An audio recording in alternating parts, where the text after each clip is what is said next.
Welcome to Sadhana Chemistry Coaching Online Lecture. Hello बच्चों, कैसे हैं आप सब। पिछली क्लास में हमने अध्ययन किया था अभिक्रिया वेग के बारे में। Rate of reactions, instant rate of reactions मतलब instantaneous rate of reactions, average rate of reactions, इस सब पर आपने डिस्कस किया था। आज हम जानेंगे उस पर अफेक्टिंग फैक्टर्स, यानी कि किन किन कारकों का प्रभाव पड़ता है रेट ऑफ रिएक्शंस पर। तो हम आज फैक्टर्स जानेंगे, फैक्टर्स जो आपके रेट ऑफ रिएक्शन को अफेक्टिव करते हैं। उसके अलावा रेट इक्वेशन क्या है।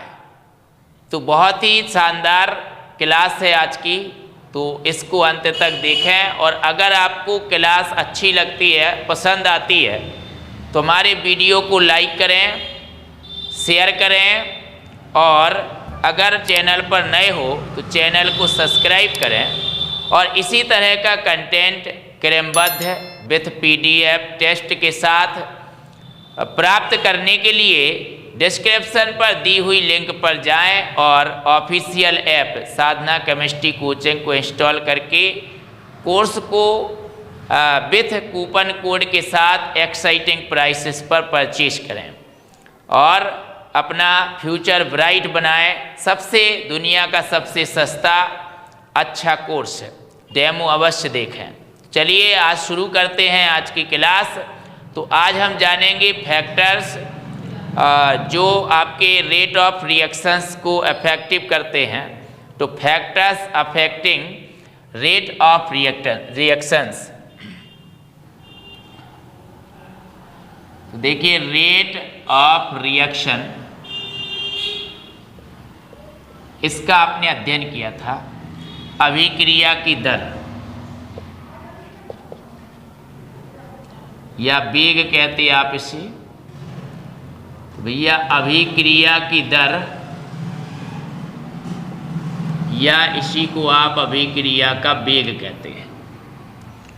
अब इस अभिक्रिया के दर या वेग को प्रभावित करने वाले कारक कि कौन कौन से कारक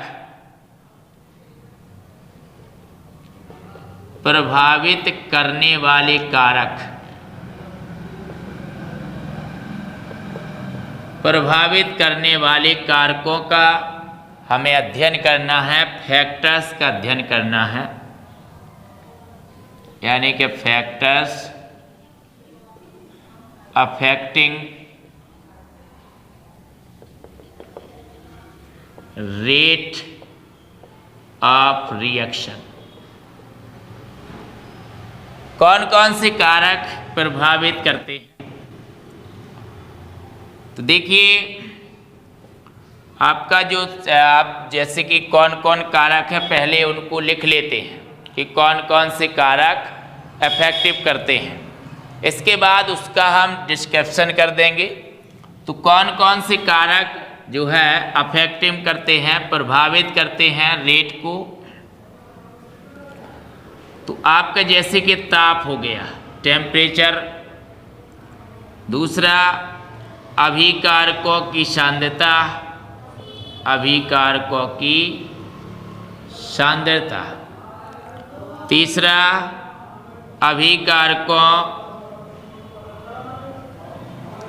अभिकारकों की प्रकृति।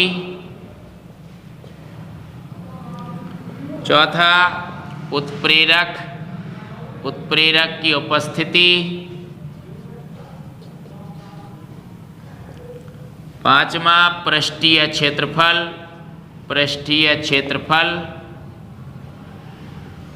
और छठवां,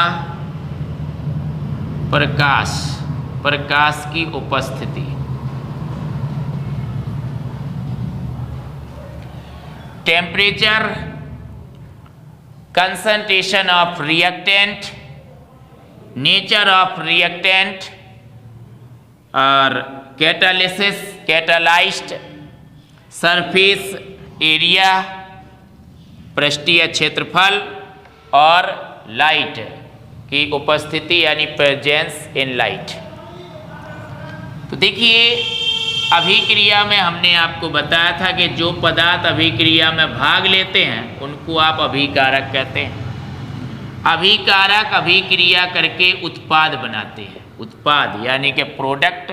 अभिकारक को आप रिएक्टेंट कहते हैं, रिएक्टेंट, और उत्पाद से आप उत्पाद को आप प्रोडक्ट कहते हैं, प्रोडक्ट। अब जो आपका अभिकारक होते हैं वो प्रायः दो तरह के होते हैं। एक आपका सबस्ट्रेट, सबस्ट्रेट जिसे भैया क्रियाधार कहते हैं आप, जो कि रिएक्शन का आधार होता है, और एक रीजेंट, रीएजेंट जिसे आप अभिकर्मक कहते हैं, जो अभिक्रिया को शुरू करता है, अभिकर्मक। तो सबस्ट्रेट और रीजेंट के सामूहिक रूप को आप रिएक्टेंट कहते हैं, अभिकारक कहते हैं। और कभी कभी इसी अभिक्रिया में एक अतिरिक्त पदार्थ लेते हैं आप सी, तो ये जो सी होता है ये आपका कैटालाइस्ट होता है, कैटालाइस्ट यानी कि उत्प्रेरण, उत्प्रेरक होता है ये कैटालाइस्ट। तो देखिए अभिकारक, मान लीजिए दो अभिकारक हैं आपके ए और बी, ये रिएक्शन करके सी और डी बनाते, इस तरह की कोई भी रिएक्शन हो रही है, तो इस अभिक्रिया की जो दर होती है वो अभिकारकों के सक्रिय द्रव्यमानों के गुणनफल के समानुपाती होती है। इसलिए अभिकारकों की सांद्रता बढ़ाने पर अभिक्रिया का वेग सदैव बढ़ता है। अभिक्रिया का वेग अभिकारकों की सांद्रताओं के गुणनफल के समानुपाती होता है। इसलिए अभिकारकों की सांद्रता बढ़ाने पर सदैव अभिक्रिया का वेग बढ़ता है।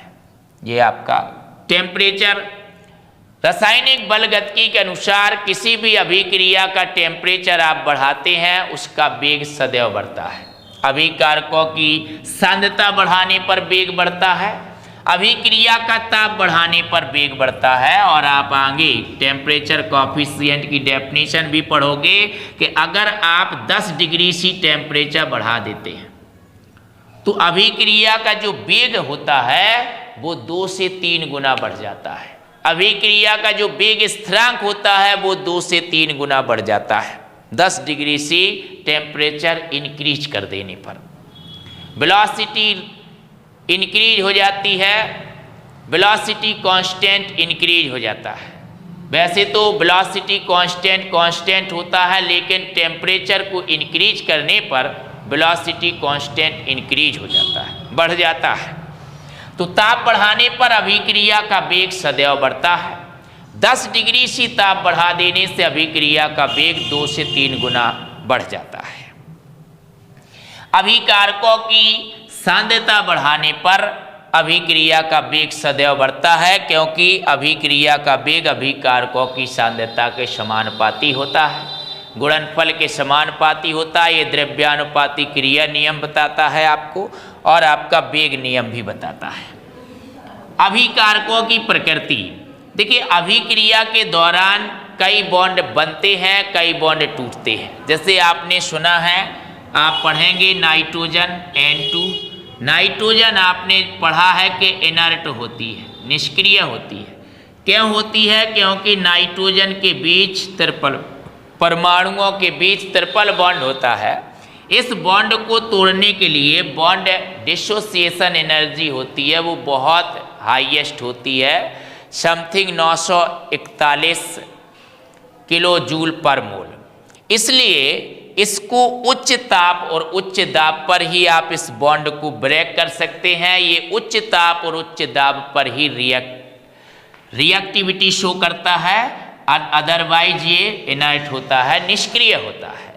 तो अभिकारकों की प्रकृति के अभिकारकों में किस तरह के बॉन्ड हैं, किस तरह के केमिकल बॉन्ड हैं, इसका भी रिएक्शन के रेट पर प्रभाव पड़ता है, इफेक्ट पड़ता है। तो अभिकारकों की प्रकृति, अभिक्रिया के दौरान कई बंध टूटते हैं और कई बंध बनते हैं, इसलिए अभिकारकों की प्रकृति पर प्रकृति का अभिक्रिया के वेग पर प्रभाव पड़ता है।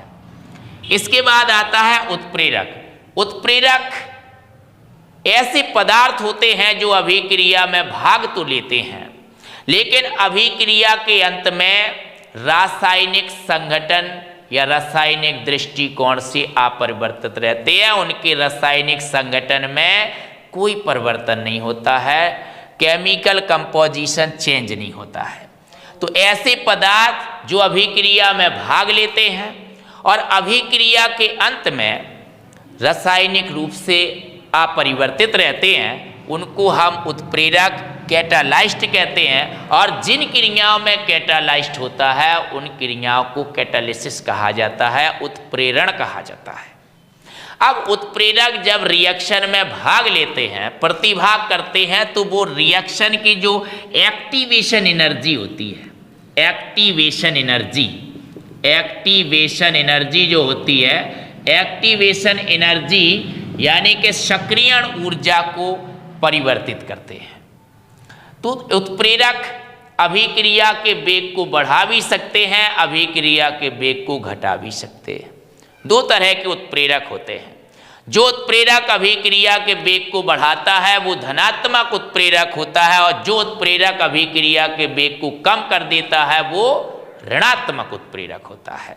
तो धनात्मक उत्प्रेरक क्या करता है कि अभिक्रिया की सक्रियण ऊर्जा को कम कर देता है, जिससे अभिक्रिया का वेग बढ़ जाता है उल्टा। और जो ऋणात्मक उत्प्रेरक होता है वो अभिक्रिया की सक्रियण ऊर्जा को बढ़ा देता है, जिससे अभिक्रिया का वेग घट जाता है। अभिक्रिया की सक्रियण ऊर्जा जितनी ही कम होगी उसका वेग उतना ही ज़्यादा होगा। ये बात ध्यान रखें आप, क्योंकि प्रभावी टक्कर उतनी ही जल्दी हो जाएगी, कॉलिजन उतना ही जल्दी हो जाएगा। कॉलिजन थ्योरी पढ़ेंगे आप, संघट्ट सिद्धांत पढ़ेंगे। तो देखिए, उत्प्रेरक अभिक्रिया के वेग को बढ़ा भी सकते हैं, घटा भी सकते हैं।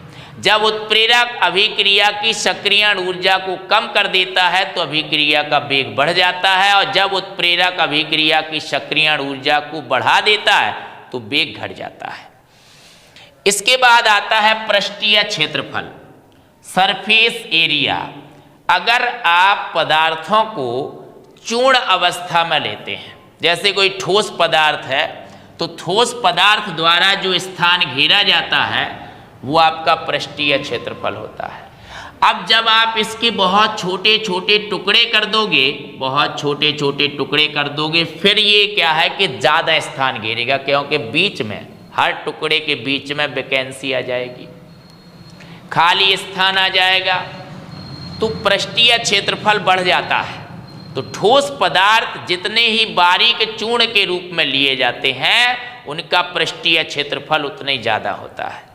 तो अभिकारक अगर आप चूर्ण अवस्था में लेते हैं तो पृष्ठीय क्षेत्रफल बढ़ जाता है, जिससे अभिक्रिया का वेग बढ़ जाता है। पृष्ठीय क्षेत्रफल बढ़ने पर अभिक्रिया का वेग बढ़ेगा। तो भैया, ताप बढ़ाने पर अभिक्रिया का वेग बढ़ता है, अभिकारकों की सांद्रता बढ़ाने पर अभिक्रिया का वेग बढ़ता है, अभिकारकों की प्रकृति पर भी अभिक्रिया का वेग निर्भर करता है। उत्प्रेरक की उपस्थिति में अभिक्रिया का वेग बढ़ भी सकता है, घट भी सकता है। पृष्ठीय क्षेत्रफल बढ़ने पर अभिक्रिया का वेग बढ़ता है। अब लास्ट जो आपका कारक है वो है प्रकाश की उपस्थिति। तो कुछ क्रियाएं प्रकाश की उपस्थिति में होती हैं, जो क्रियाएं प्रकाश की उपस्थिति में होती हैं वो अंधकार में नहीं हो सकती। उन क्रियाओं को आप फोटोकेमिकल रिएक्शंस, प्रकाश रासायनिक अभिक्रियाएं कहते हैं। और प्रकाश रासायनिक अभिक्रियाएं हमेशा नियत वेग से हुआ करती हैं, एक निश्चित वेग से हुआ करती हैं, और ऑलवेज जीरो ऑर्डर को फॉलो करती हैं। जीरो ऑर्डर रिएक्शंस उनकी मतलब मानी जाती है, शून्य कोटि की अभिक्रियाएं मानी जाती हैं, जीरो ऑर्डर की रिएक्शंस मानी जाती हैं। तो प्रकाश की उपस्थिति में होने वाली अभिक्रियाएं के लिए प्रकाश उपस्थिति होना चाहिए, उनको आप प्रकाश रासायनिक अभिक्रियाएं कहते हैं, फोटोकेमिकल रिएक्शंस कहते हैं। तो ये था वेग को प्रभावित करने वाले कारक यानी कि फैक्टर्स। अब हम जानेंगे द्रव्यानुपाती क्रिया नियम और वेग नियम, दोनों में क्या फर्क है? बहुत ही ये जो है बहुत ही रहस्यमयी बात आपको जाननी है, बहुत ही रहस्यमयी बात। देखिए, जैसे कि ये कोई पदार्थ ए है, इससे मान लीजिए प्रोडक्ट बन रहा है, राइट? तो इसकी जो दर होगी वो इसके सक्रिय द्रव्यमान के समानुपाती होगी, यानी कि सांद्रता के समानुपाती होगी। समानुपाती का चिन्ह हटाएंगे, यहाँ कांस्टेंट आ जाएगा, इसको आप वेग स्थिरांक या दर स्थिरांक कहेंगे। इसी प्रकार मान लीजिए इस तरह की क्रिया दी है, इस तरह की रिएक्शन दी है, और इससे क्या बन रहा है भाई? इससे प्रोडक्ट बन रहा है, उत्पाद बन रहा है। तो यहां पर जो अभिक्रिया की दर होगी वो अभिकारकों के सक्रिय द्रव्यमानों के गुणनफल के समानुपाती होगी। समानुपाती का चिन्ह हटेगा, कांस्टेंट आ जाएगा। और यहां पर ये जो स्टाइकियोमेट्रिक कांस्टेंट हैं ये पावर में लगा दिए जाते हैं बेटा जी। तो ये आपके जो ए और बी होते हैं ये क्या होते हैं? स्टाइकियोमेट्रिक कांस्टेंट होते हैं, स्टाइकियोमेट्रिक कांस्टेंट होते हैं, स्टाइकियोमेट्रिक कांस्टेंट। तो यही स्टाइकियोमेट्रिक कांस्टेंट आपके पावर में लगा दिए जाते हैं। इस तरह से अभिक्रिया के वेग का सूत्र बन जाता है, इस तरह से अभिक्रिया के वेग का सूत्र बन जाता है। ये नियम स्थिर ताप पर होता है, एट कांस्टेंट टेम्परेचर पर होता है, और ये नियम सन 1864 में वैज्ञानिक गुल्डबर्ग और बागी ने प्रस्तुत किया था। गुल्डबर्ग और बागी ने प्रस्तुत किया था बेटा जी, गुल्डबर्ग और बागी ने प्रस्तुत किया था। इस नियम को आप द्रव्यानुपाती क्रिया नियम कहते हैं, लॉ ऑफ मास एक्शन कहते हैं, लॉ ऑफ मास एक्शन कहते हैं बेटा जी, द्रव्यानुपाती क्रिया नियम कहते हैं, द्रव्यानुपाती क्रिया नियम, जो कि पूरी केमिकल इक्विलिब्रियम पर लागू है। पूरी रासायनिक साम्य अवस्था इसी पर टिकी है। 11th में पढ़ी थी आपने, केमिकल इक्विलिब्रियम, रासायनिक साम्य अवस्था का ये पॉपुलर नियम कि अभिक्रिया की दर अभिकारकों के सक्रिय द्रव्यमानों के गुणनफल के समानुपाती होती है, और सांद्रता पदों पर, सक्रिय द्रव्यमान पदों पर स्टाइकियोमेट्रिक नीतांकों की घातें आती हैं। ये द्रव्यानुपाती क्रिया नियम है, ये गुल्डबर्ग और बागी ने प्रस्तुत किया था। अब हम बात करते हैं वेग नियम की। वेग नियम क्या है भैया? वेग नियम या दर नियम की बात करते हैं। तो यही चीज वेग नियम बताता है, दर नियम बताता है, लेकिन इसमें जो घातें लगाई गई हैं, सांद्रता पदों पर जो घातें आती हैं वो स्टाइकियोमेट्रिक गुणांकों के बराबर हो भी सकती हैं और नहीं भी, दोनों बातें हैं भाई। तो जैसे मान लीजिए इस तरह से आपने रिएक्शन लिखी, इस तरह से रिएक्शन लिखी और इससे क्या बना दिया भाई? इससे प्रोडक्ट बना दिया आपने। तो यहाँ पर जो अभिक्रिया की दर होगी वो हो जाएगी आपकी concentration of A into concentration of B.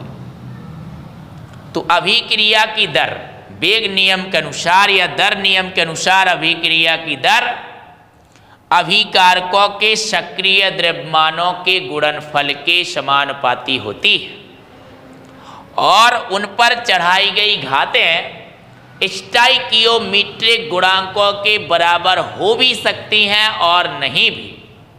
इन पर चढ़ाई गई घातें प्रयोगात्मक होती हैं, और इन्हीं घातों का योगफल अभिक्रिया की कोटि कहलाता है, ऑर्डर कहलाता है, ऑर्डर ऑफ रिएक्शन कहलाता है। तो यहाँ पर आप अलग ही घातें P और Q आपने यूज कर दी, तो इस रिएक्शन की जो ऑर्डर हो जाएगी, कोटि हो जाएगी, हो जाएगी P+Q। अब ये जो P है, ये P आपका A के बराबर हो भी सकता है, P बराबर A, और P does not equal A। और ये जो आपका Q है ये B के बराबर हो भी सकता है, और Q does not equal B, या नहीं भी, दोनों बातें हैं भाई। लेकिन द्रव्यानुपाती क्रिया नियम में ऐसा नहीं था। उसमें सीधा सीधा था कि जितने जो भी स्टोइकियोमेट्रिक कांस्टेंट होंगे वही घात के रूप में सांद्रता पदों पर पावर के रूप में आ जाएंगे। लेकिन वेग नियम या दर नियम रासायनिक बलगतिकी के अनुसार यहाँ पावर जो सांद्रता पदों पर पावर आती है वो प्रयोगात्मक घातें होती हैं, वो प्रयोगात्मक तरीकों से निर्धारित होती हैं, प्रयोगात्मक आंकड़ों से निर्धारित होती हैं। वो आपकी स्टोइकियोमेट्रिक कांस्टेंट के बराबर हो भी सकती हैं और नहीं भी। यही अंतर है द्रव्यानुपाती क्रिया नियम में और वेग नियम में, बाकी दूसरा कोई अंतर नहीं है। द्रव्यानुपाती क्रिया नियम गुडबर्ग और बागी ने दिया था, इस पर पूरी साम्यावस्था टिकी है। साम्यावस्था में आपने साम्य स्थिरांक वगैरह सब इसी नियम से निकाले हैं, उनके डेरिवेशंस किए हैं। लेकिन रासायनिक बलगतिकी में जो इन सांद्रता पदों पर जो घातें आई हैं वो प्रयोगात्मक की तरीके से आई हैं, वो स्टोइकियोमेट्रिक गुणांकों की घातें नहीं ली गई हैं। ये घातें स्टोइकियोमेट्रिक गुणांक के बराबर हो भी सकती हैं और नहीं भी हो सकती हैं। तो आज आपने जाना अभिक्रिया के वेग को प्रभावित करने वाले कारक और वेग नियम, द्रव्यानुपाती क्रिया नियम। आप इसमें जो एक चीज आई है वेग स्थिरांक, इसकी डेफिनेशन भी आप यहाँ से निकाल सकते हैं बिल्कुल आसानी से। जो यहाँ पर ये कांस्टेंट आ रहा के, जिसे आप वेग स्थिरांक कहते हैं, इसकी आप आसानी से डेफिनेशन भी निकाल सकते हैं। वेग स्थिरांक की परिभाषा, अभिक्रिया का जो वेग स्थिरांक है उसकी डेफिनेशन आप आसानी से निकाल सकते हो। देखिए भाई, मान लीजिए कि इस तरह की आपके पास ये रिएक्शन हो रही थी, इससे प्रोडक्ट बन रहा था, अभी अभी आपने जाना, और इसके लिए आपने वेग नियम लिखा। अभिक्रिया की दर बराबर के वेग स्थिरांक, concentration of A power P और कंसंट्रेशन बी पावर क्यू। आपने अलग ही घातें मानी, ये आपने वेग नियम लिख दिया। क्या लिखा ये भाई? ये लिखा आपने वेग नियम, या इसी को आप कहते हैं दर नियम। ये आपने दर नियम लिख दिया। इसमें घातें आपने प्रयोगात्मक लगाई हैं। अब यहाँ पर जो के है, के वो अभिक्रिया का वेग स्थिरांक कहलाता है। अभिक्रिया का वेग स्थिरांक कहलाता है, या अभिक्रिया का दर स्थिरांक कहलाता है। वेग स्थिरांक या दर स्थिरांक कहलाता है। वेलोसिटी कांस्टेंट और रेट कांस्टेंट, इसकी आपको डेफिनेशन निकालनी है। तो आप क्या करेंगे कि अगर आप कंसंट्रेशन ए बराबर 1 मान लें, 1 एम मोल पर लीटर, और कंसंट्रेशन बी बराबर भी आप 1 एम मान लें, तो भैया क्या हो जाएगा? आर बराबर के हो जाएगा। और इसकी डेफिनेशन आ जाएगी कि अभिकारकों की सांद्रता एकांक होने पर अभिक्रिया का वेग स्थिरांक के बराबर होता है, या अभिक्रिया का वेग ही वेग स्थिरांक होता है, जबकि अभिकारकों की सांद्रताएं एकांक हो, इकाई हो, 1 मोल पर लीटर हो, 1 एम हो। इस तरह से आप वेग स्थिरांक की डेफिनेशन निकाल के लिख सकते हैं, बड़े ही आसानी से वेग स्थिरांक को लिख सकते हैं। आप इसमें कंडीशन लगा रहे हो कि अभिकारकों की सांद्रता एकांक होनी चाहिए, तब अभिक्रिया का वेग स्थिरांक कहलाता है। इसलिए आपने कंडीशन लगा दी, स्पेशल कंडीशन। इसलिए आप वेग स्थिरांक को विशिष्ट अभिक्रिया वेग के नाम से भी जानते हो, स्पेसिफिक रेट ऑफ रिएक्शंस के नाम से जानते हो। स्पेसिफिक रेट ऑफ रिएक्शन यानी कि विशिष्ट अभिक्रिया दर, उसी को आप क्या कहते हो? उसी को आप वेलोसिटी कांस्टेंट कहते हो। वेलोसिटी कांस्टेंट, या आप उसी को भैया रेट कांस्टेंट कहते हो। रेट कांस्टेंट कहते हो। क्लियर हो गई बात। तो कल अगली क्लास में हम ऑर्डर और मोलिकुलरिटी जानेंगे। ऑर्डर क्या है, मोलिकुलरिटी क्या है। देखिए ये जो समय आपका चल रहा है ये परीक्षाओं का एक नज़दीकी करीबी समय है। कुछ ही मंथ्स बचे हैं आपके एग्ज़ाम्स के लिए और उसके बाद आप कोई ना कोई वनडे कॉम्पिटिटिव एग्ज़ाम्स देंगे। तो उसके लिए भी जैसे नीट है, जेईई मेंस का एग्ज़ाम्स है या इसके अलावा आपका CUET एग्ज़ाम्स है, जो भी आप कैंपस या यूनिवर्सिटीज़ के लिए एग्ज़ाम्स देंगे, लेकिन उससे पहले आप अपना बोर्ड एग्ज़ाम्स देंगे। तो बोर्ड एग्ज़ाम्स की बेहतर तैयारी और आगे वनडे एग्ज़ाम्स की तैयारी के लिए पढ़ाई को कंटिन्यू रखिए और हमारे ऐप को इंस्टॉल करके उससे सिलेबस को पढ़िए, ऑनलाइन टेस्ट दीजिए, लाइव क्लास एंजॉय कीजिए और बहुत कुछ आपको उसमें सुविधाएं मिलेंगी, बहुत कुछ डिटेल में अध्ययन मिलेगा और प्रैक्टिस मिलेगी। सबसे मेन बात वनडे एग्ज़ाम्स के लिए प्रैक्टिस होती है। वनडे एग्ज़ाम्स में जो क्वेश्चन आते हैं वो ऑब्जेक्टिव क्वेश्चंस सेकेंडों के हिसाब से सही हो जाते हैं या गलत हो जाते हैं। तो भाई उनका अच्छे से आपको प्रैक्टिस होना बहुत ज़रूरी है और वो प्रैक्टिस आपको हमारे ऑफिशियल ऐप पर ही मिल सकती है।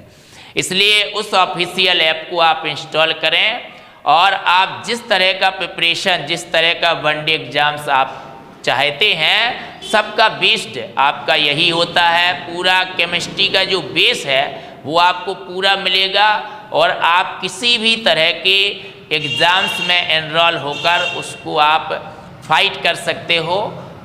तो इसलिए आपको अगर ये हमारी क्लास अच्छी लगी है तो इसे लाइक करें और हमारे YouTube चैनल को सब्सक्राइब करें। साथ ही हमारे टेलीग्राम से जुड़ सकते हैं आप और फेसबुक अकाउंट से जुड़ सकते हैं, इंस्टाग्राम से जुड़ सकते हैं।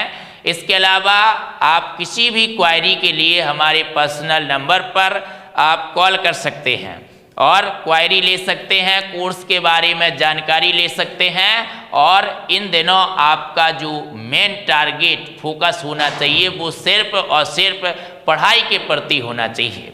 किस तरह से पढ़ें, किस तरह से प्रैक्टिस करें और किस तरह से हमारे पास कंटेंट होना चाहिए, इन सब के लिए क्रमबद्ध कंटेंट के लिए आप हमारे ऐप्स में दिए हुए दुनिया के सबसे सरल, आसान एवं सबसे सस्ते कोर्स को ज़रूर परचेज करें। पहले उसका डेमो देखें, फिर सोच समझ के निर्णय लें। धन्यवाद।